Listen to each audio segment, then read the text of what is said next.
Barjo, c'est une troupe de spectacle déjà, mais c'est aussi un groupe de potes. Ça a été créé comme ça. Par un groupe de potes, on s'est tous rajoutés un par un. On sillonne la France, le monde même.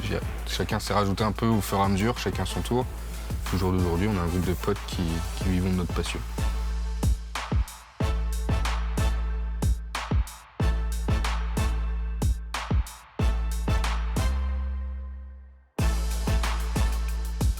Pour la petite histoire, ça a commencé en 2004 dans un collège, le collège Saint-Sauveur, à Roche-Servière. Et ça a commencé à la fête de l'AS, donc c'est la fête du sport du collège. Et en fait, c'est une bande de collégiens qui ont vu à la télé un show de basket acrobatique et ils se sont dit pourquoi pas faire ça pour la fête de l'AS justement. Donc motivés et en plus motivés par le corps enseignant, du coup ils l'ont fait ce spectacle de basket acrobatique. À la suite de ça, c'est créé une association et à la suite de cette association, c'est créé une entreprise. On est devenu en fait professionnel en 2012. Moi, je fais du basket à Saint-Germain-de-Français, dans une commune pas trop loin d'ici. Pendant les vacances de Pâques, les Barjots venaient faire des initiations pour nous faire essayer le basket accro. Et donc c'est parti de ça. Et ensuite, je suis venu dans cette salle m'entraîner et au fur et à mesure, on m'a proposé de passer un statut et je suis devenu intermittent après l'obtention de mon bac. Moi, j'étais au collège de Roche-Servière.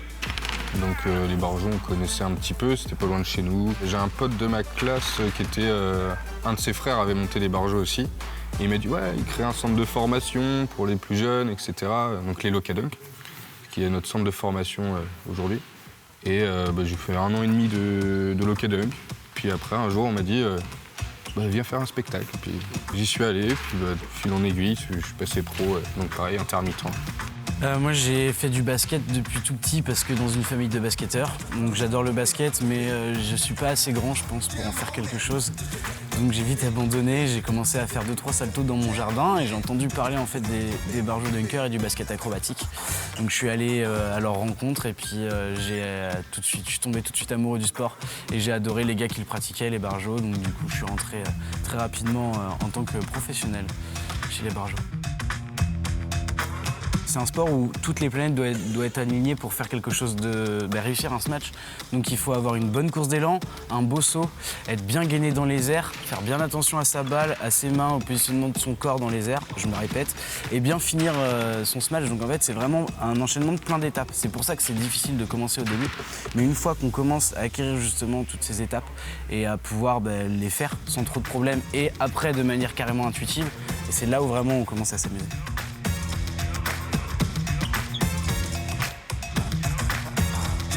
Moi, je dirais déjà dans une salle de basket.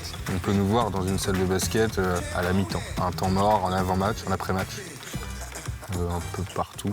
Dans un camping, donc l'été, juillet, août, c'est notre grosse saison. On parcourt toute la côte et on enchaîne sur les campings avec de l'interactivité, avec le public, de l'humour, et voilà. On a juste une prise électrique à brancher pour brancher notre sono. Après, on installe vraiment tout. Donc, on a même des paniers amovibles qu'on peut amener pour faire des terrains de basket acrobatique improvisés un peu partout.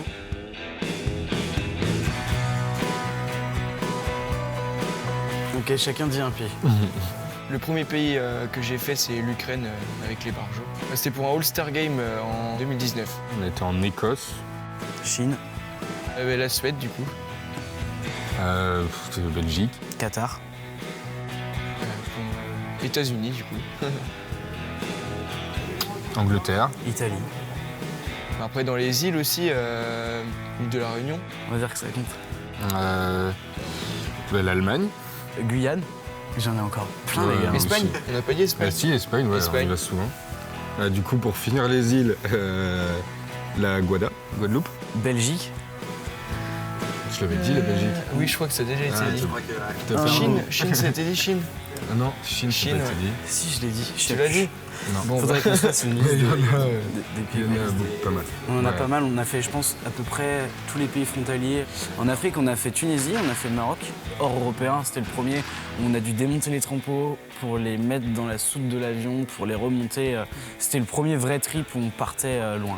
Les trampots, c'est vraiment le truc qu'on peut pas avoir la surprise sur place, quoi, parce que ça renvoie d'une certaine manière, machin.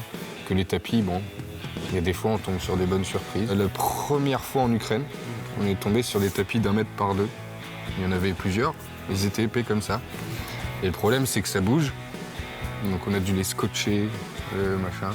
Faire un bricolage pour pas qu'ils bougent, pour pas aller se mettre un pied entre les deux, pour se faire une cheville ou un truc comme ça, quoi. The world famous Bajou Dunkers from France. Aux États-Unis, on est parti faire, on va dire une mini tournée. On a commencé par New York pour faire un match, pour faire la mi-temps du match à New York contre Los Angeles Clippers. Et on a fait la mi-temps, show mi-temps. Et on avait un deuxième spectacle à Chicago et le show était 2 semaines après. Donc on a visité un peu les États-Unis, même Toronto. Et puis on est allé à Chicago pour faire un spectacle avec les Chicago Bulls Elevators. Là où un ancien dunker en fait est parti aux études à Chicago. Et du coup, il a intégré la troupe de l'équipe de Chicago et on a fait un show en commun qui rend plutôt vraiment pas mal. C'est incroyable de se retrouver sur un parquet NBA. La salle est tellement immense, tu sais pas où regarder. Et puis pareil, l'ambiance, les Américains, ils sont chauds bouillants. La NBA, on en entend parler, que ce soit quand on joue à la PlayStation ou quand on regarde un match de NBA à la télé, on est obligé, je pense que vous êtes d'accord avec moi, de se dire « Ah là, un show Barjo à la mi-temps, ce serait vraiment bien ». Ça fait des années qu'on pense à ça, donc aujourd'hui, ça a la chance de se concrétiser. Je pense qu'on est aussi passé par plein d'étapes pour pouvoir en arriver là où on est aujourd'hui. Et le fait que ça se concrétise, c'est beaucoup d'émotions, c'est une pensée à tous les anciens Barjots, à aussi tous les futurs Barjots et les Barjots qui malheureusement n'ont pas pu venir parce qu'à un moment donné, il n'y avait que 6 places, donc tout le monde ne pouvait pas venir. C'est vraiment un moment qui a été très fort et on s'en rappellera, je pense, toute notre vie. Alex, il reste combien de franchises à faire encore ? 27. Donc on a 27 autres objectifs aux États-Unis. Et après, évidemment, on commence à se préparer. Rien n'est évidemment fait, mais c'est vrai que ça va être dans nos objectifs, les Jeux Olympiques. C'est à Paris, c'est chez nous. Ce serait dommage de ne pas pouvoir animer le basket. Je pense que c'est une consécration également d'animer ce genre d'événement. Et on aimerait bien aussi, pourquoi pas, les championnats du monde. Après, on a envie, évidemment, de se positionner, d'animer les compétitions internationales.